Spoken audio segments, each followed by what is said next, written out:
और पाकिस्तान कंगाली के उस दलदल में फंसा है जहां से निकलने का रास्ता सिर्फ नया कर्ज है।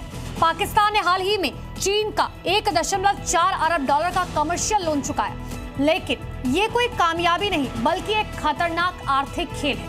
लोन चुकाते ही पाकिस्तान अब चीनी बैंकों के सामने कटोरा लेकर खड़ा है कि वही पैसा उसे दोबारा उधार में दे दिया जाए।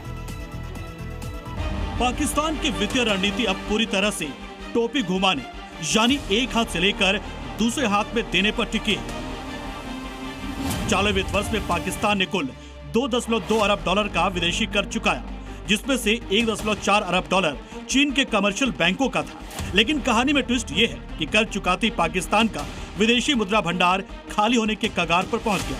अब पाकिस्तान के केंद्रीय बैंक के गवर्नर जमील अहमद खुद मान रहे हैं कि वे चीनी बैंकों के इसी 1.4 अरब डॉलर को रिफाइनेंस यानी दोबारा उधार मिलने का इंतजार कर रहे हैं।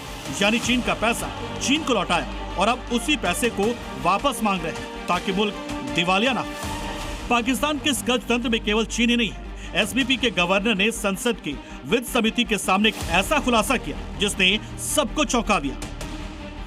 पाकिस्तान पर कुवैत का 250 बिलियन डॉलर यानी 25 करोड़ डॉलर का कर्ज बकाया है, जो आज का नहीं बल्कि 1990 के दशक का है। खाड़ी युद्ध के समय कुवैत ने यह रकम पाकिस्तान के केंद्रीय बैंक में नकद डिपॉजिट के रूप में रखी थी। पिछले 35 सालों से कुवैत ने यह पैसा वापस नहीं मांगा, बल्कि वो हर साल इसे रोल ओवर यानी भुगतान की अवधि आगे बढ़ाता जा रहा है। अगर कुवैत आज ये पैसा वापस मांग ले तो पाकिस्तान के पास देने के लिए फूटी कौड़ी नहीं है। कुवैत की तरह ही सऊदी अरब भी पाकिस्तान के लिए संकट मोचक बना हुआ है। सऊदी अरब ने हाल ही में पाकिस्तान के 5 अरब डॉलर के कैश डिपॉजिट की मियाद को सीधे 3 साल के लिए बढ़ा दिया है। इस रोल ओवर के कारण वित्तीय वर्ष 2026-27 के लिए पाकिस्तान के कुल बाहरी लोन चुकाने की जरूरत 26.5 अरब डॉलर से घटकर 21.5 अरब डॉलर पर आ गई है। लेकिन राहत की सांस भी अस्थायी है। इस 21.5 अरब डॉलर में से पाकिस्तान को इस साल हर हाल में लगभग 7 अरब डॉलर नकद चुकाने ही होंगे। बाकी की रकम के लिए उसे चीन, सऊदी अरब और यूएई के आगे गिड़गिड़ाना होगा कि वे अपना पुराना कर्ज वापस न मांगे।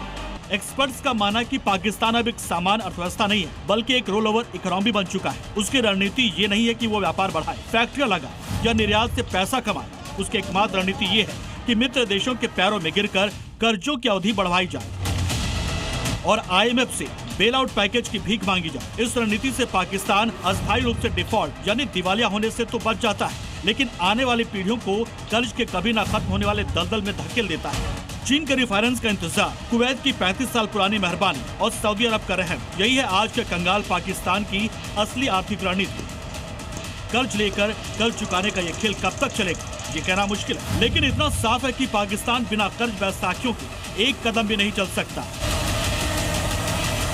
ब्यूरो रिपोर्ट, ज़ी मीडिया।